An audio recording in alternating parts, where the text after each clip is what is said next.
জীবনের তামাম গুনাহগুলি মাফ করে দাও।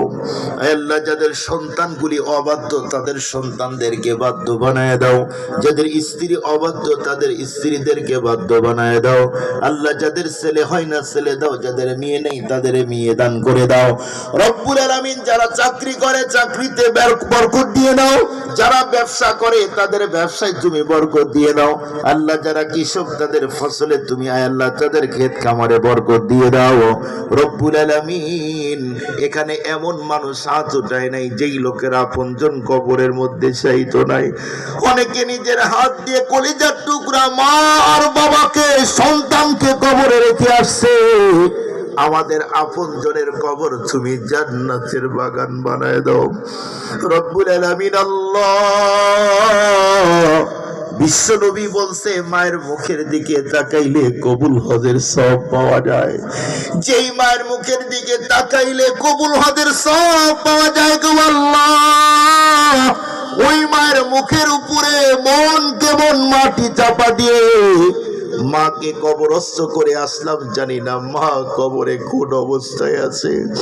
ছোট্ট কালে খেলতে গিয়ে মুখের মধ্যে যদি ধুলা বালু মাটি লেগে যাইত, মা কাছে ডেকে খোকা বলে বলতো বাবা এদিকে আয়।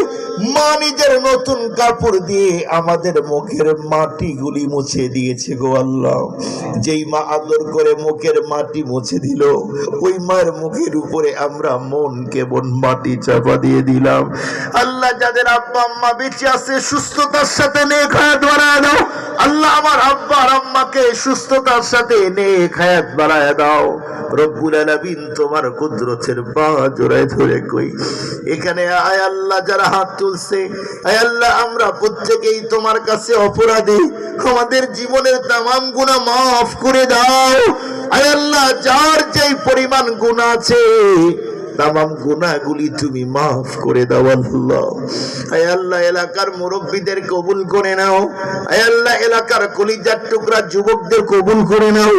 আয় আল্লাহ, তোমার কুদরতের পা ধরা ধরা কই, এই অঞ্চলের প্রতিটা মানুষকে তুমি হায়া আর লজ্জার গুণ দান করে দাও।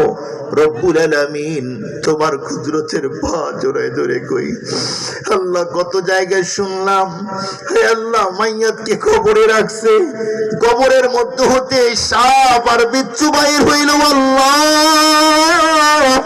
কত জায়গায় শুনলাম কবরের মধ্যে হতে আগুন আর ধোঁয়া বাইর হইল। কত জায়গায় শুনলাম কবরের মধ্যে মাটি দুই দিক থেকে চাপ